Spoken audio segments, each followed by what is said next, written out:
Hey, I just bought a low budget guitar from Amazon. Check it out.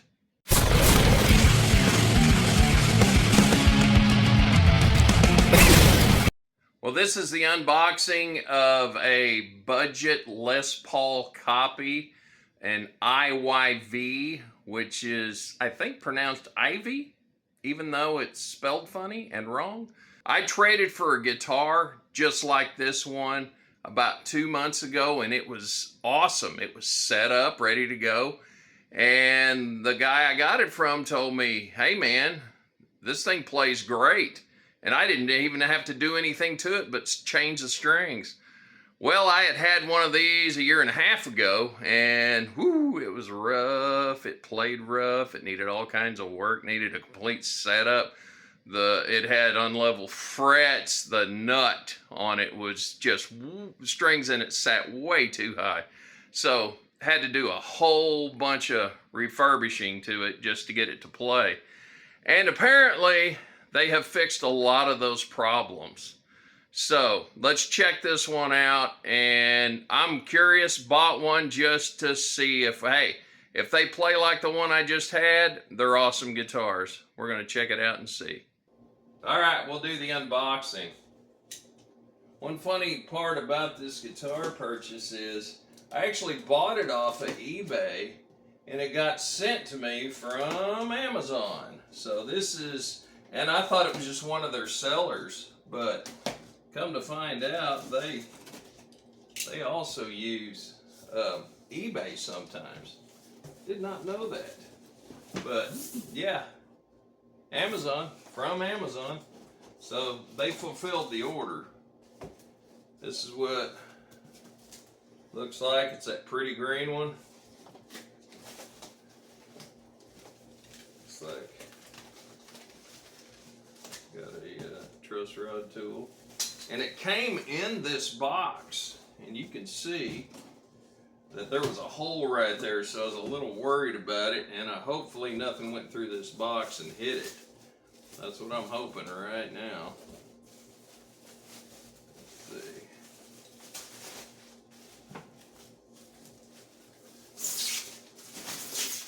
Ugh. Hate that sound. Styrofoam rubbing on something.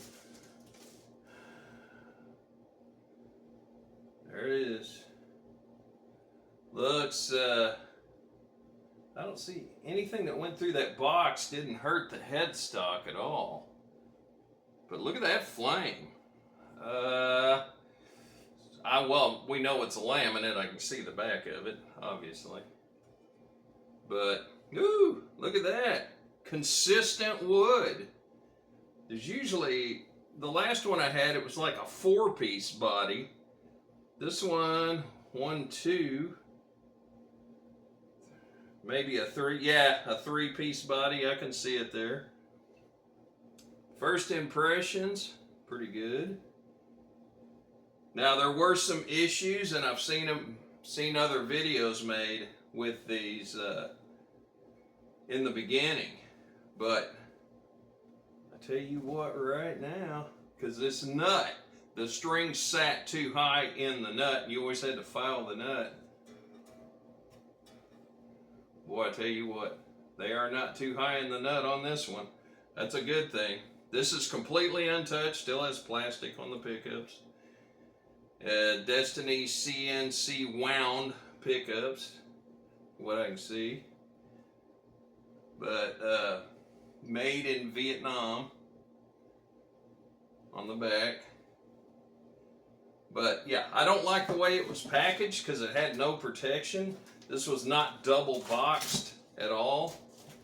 I mean, that's what it was sitting in. I mean, good styrofoam. 1 piece on the top. So this is what you get. Your labels on the box right there. They just send it in the box it comes in. Usually it's double boxed, but hey, I don't know. This is a closeout item, I guess. There is absolutely no marks on this, and it came in really good shape. It's out of tune. And here's where we can get kind of a close-up. see that flame. It's really nice. Really done well. Zero in on the fretwork because the ends on the frets are actually done. There is no sharp frets on this. All the way up. I mean, I see some tooling marks, but not horrible. Just slight tooling marks. Looks like they smoothed them off a little bit, or at least a few of them on the ends. As far as polished, they appear polished. Yeah,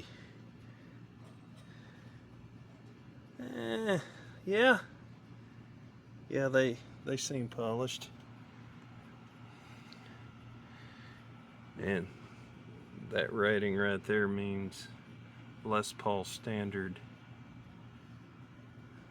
I don't know if that's true, but you can see the back. The grain in the back, just very consistent. They use, I believe that's poplar is what they were using, or some form of it, because it usually is, you know, the colors of the pieces don't match too well. These match perfectly. You can barely tell as you put it in the sun. It's hard to see the seams, almost impossible. Very cool piece though. Let's go take it apart. All right, let's check under the hood. Huh. I got this on. That's off. Okay,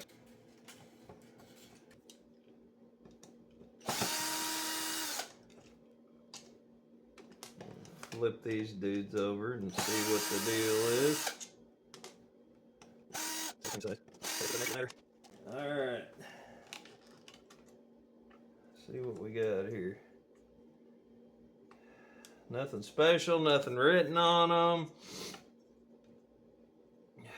Decent weight. They got a little bit of heft to them. They don't look bad.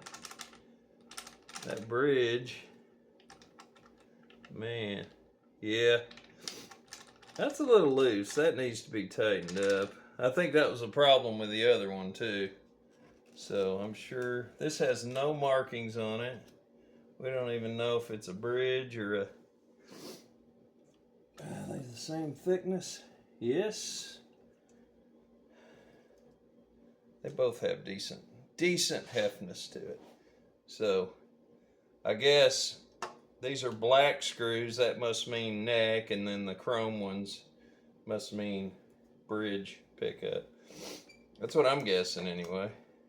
Okay, let's check out the electronics. All right, let's take off the two back plates, check out the switch. You got the same size? Okay. Is that covered in plastic?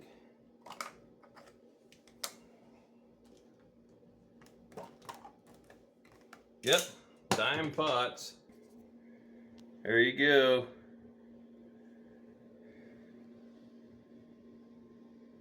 Yeah, little brown capacitors. Looks like it might be shielded, but I think that's just paint. I guess we could check it out just to be safe. Yeah, those are the cheap little dime pots, dime sized. The very first thing I like to do, just to be safe, is you can eyeball it a little bit. And this thing was actually tightened slightly the other way. It's a dual acting truss rod. So I had to actually, it's not going to take much. It's just maybe just a slight hair off. I'm not going to give it much because it was pretty straight, even though the truss rod was going the other way. There we go. Now this is eyeballed. Here's another way to eyeball. I usually have a metal one of these, and But this one is straight. So I take and set that. Make sure we're not backbowing any. Perfect. I'm not seeing any. I've got a rocker that I will use on it just to be safe. I use a piece of paper. Easiest way to check the level. You can, I mean, I'll use a rocker on it later, but just to be 100% that they're all, because I think this thing was leveled to a point. If this piece of paper slides freely up under them, any of them, then you got a problem. But this is a quick way to check it, and man, it's consistent all the way up. That paper's not sliding anywhere. So, I mean, that's a quick way to check it. Of course, you can also level it to check it. Just here, I'll do this just as an example. Let me go grab my marker. Just take you a black marker, permanent ink, doesn't matter. Just put you a little line on each one, all the way down. Now, as soon as this is touched with sandpaper, we're stuck crowning them.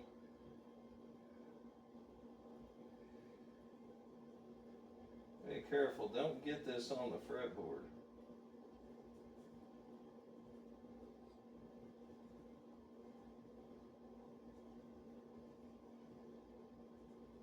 As far as I know, this thing is pretty level. And it should consistently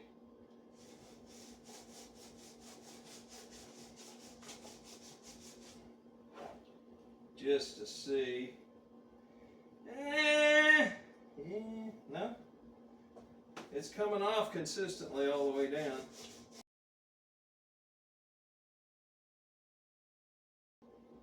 Yep. Every one of them's clean. So it's sanded off.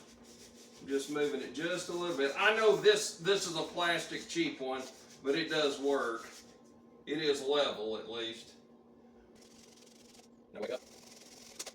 Here we go. Let's restart that way if you want to. I need to change it. Yeah, completely clear. Every fret. No black marker on it. Now, fun. I'll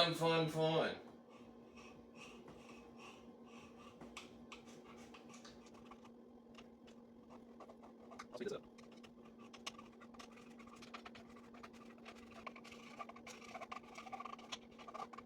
I polish them up usually just with some 2000 grit.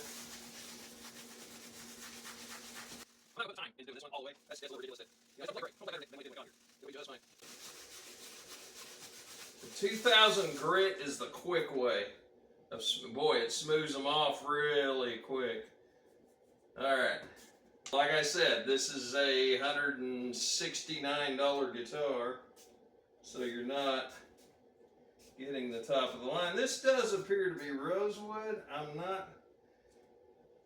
Boy, it's got the streaks of it. I just don't see them spending a ton of money on these, it being so cheap. But might be Indian Laurel. Yeah, well, not kind of. No, it's kind of sandwood. Probably. I don't think that's rosewood. Yeah, I didn't really absorb that. So I don't know what that is. No, that's all rosewood, but it's not. It's not rosewood. I'm gonna put 9.5s on it because this came with some sort of 10s on it, and they're usually pretty weak, and the thing was set up pretty good when I got it. So I really don't want to mess that up. And I know if I put a regular set of 10s on it, it's going to pull on this neck a little harder. Because those strings were pretty weak. They bent like 9s, really. So I figured, I'll go up about a half a step just to be safe. I mean, I could be doing the wrong thing, but it just kind of made sense. But we're doing Diodario 9.5s to 44, which makes sense because Why not? But when they put the, I'm not going to even say, this guitar is made in Vietnam, and I don't know if they make strings in Vietnam. They might, but I don't think they do. But they might. They might have moved a whole string operation down there. Now their strings, those are pretty bad. I mean, every one of these I've got. If you don't change it, that's the first thing you really need to do before I did all the other stuff, is just change the strings, but then they'd be in my way, and normally I'm not showing a guitar, you know, on film. I'm just getting it ready to sell or play, one or the other. And messing with the, you know, the levelness of the frets and all that other stuff. You know, a lot of times you even want to see if it's going to sound okay, even with stuff out of whack. So you go ahead and change the strings and see if you got something there. Here's something funny. This is an Epiphone bridge. It says KDEP1. So they have an Epiphone bridge on this thing. That's crazy. But, you know, hey, it works. I never did look at this one. Ah, KDT, which I'm sure that means tune-o-matic or whatever that means. And everybody kind of does this a little bit different here and there. But I want the strings parallel, this one perpendicular.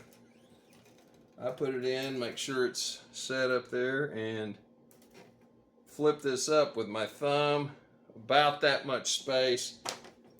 Push down on this while I hold up on this one under the thumb. You don't have to string it through, tie it, nothing. Now I use a clamping technique on the unwound strings, which I'll show you here in a minute. It's faster, and it's, you know, next time somebody changes strings, you'll be real happy that it's that way, so you can get them off pretty easy. Go ahead and cut these. Now these, same way, this is an unwound string or plain string. I like to go perpendicular on the headstock. This is just me, and this is on a Gibson style headstock. If I wasn't so blind, I could see where that is. There we go. I go through, just like that, give about that much slack, maybe a little less, and go ahead and wrap this around. It was straight through there. Go ahead and wrap this around and go up under the string, and that's all you're doing, and take it and bend it over. Just like that. And when it starts winding, it actually clamps on the string, or you can even say locks on the string. It's a way of locking the string so it can't move. I don't think I've done a video of me actually, maybe I have, changing the strings. And then I like to take my clippers and just kind of slowly break it off as you're pulling it tight. Can't see like I used to. This one I usually like to go a little longer, just so it'll wind itself down a little bit on it. Kind of so weird to say, but I don't know why. This is not fast 43 anyway. Oh, it's watch wind stuff.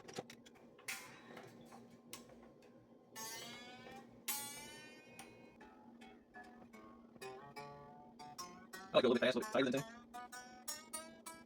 Now they're all a little past. Do the little shimmy here.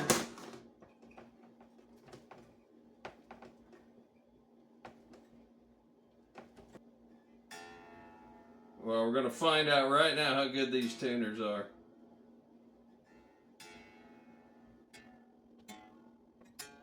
They're not. Okay, that's better. Just barely down.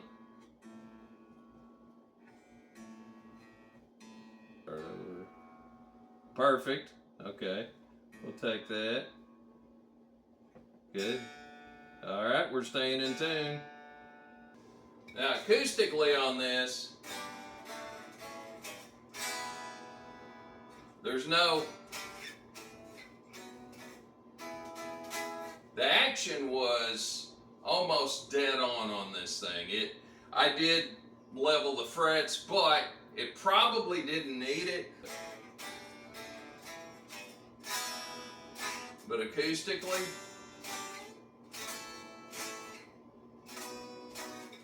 it sounds good.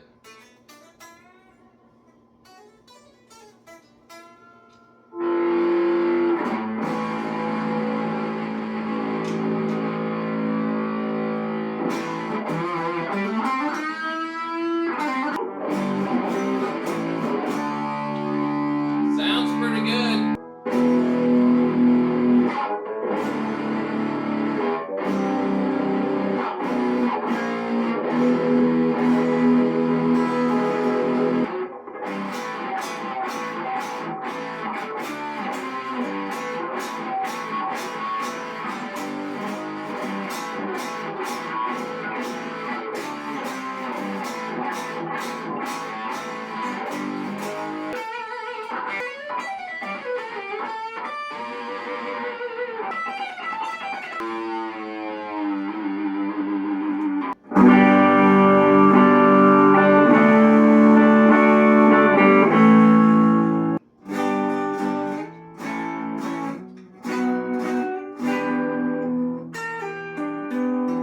So overall, I would say it's definitely worth the $165, $170 that you're going to put out on it. They have improved these frets since the very first one I had. The second one, it was set up very similar to this, almost set up perfectly. This one was almost set up perfectly. It didn't really need the frets leveled and crowned and, you know, and sanded smooth, but I did it anyway, and it might have helped it a smidge, but I think it came in pretty much ready to go. They even had the intonation pretty much correct. I only had to twist it a little bit, but it was set up, ready to go. If you can find them on Amazon, they're kind of doing a closeout right now. I noticed the price went down to $139 shipped right now for these, so I apparently paid too much, but that's cool. I just wanted one because I had one. It was all set up, and the guy said he never really touched it other than changing the strings, and I was impressed. Neck profile, sound of the pickups. I mean, you can't bang for your buck. This is probably it's up there. Under $200, definitely. Now that there isn't a single sharp fret edge sticking over at all, which usually you have that. Usually you got to do some finishing. Only thing I could see was in a couple of places there were some tool marks, but I mean they didn't hang over. At least they did file them somewhat. But as far as the fretboard, I figured it out. This is actually Indian laurel. It doesn't absorb oils as readily as rosewood, but it's a little harder, and I'm pretty sure, I mean, you can't scratch this stuff, so it's pretty about as hard as maple, I guess I should say. So as far as lastability, I think it's all there. The biggest problem you usually have with these are pickups squeal, like on cheap guitars. These are, as you can see, I got the amp on, and they're completely silent.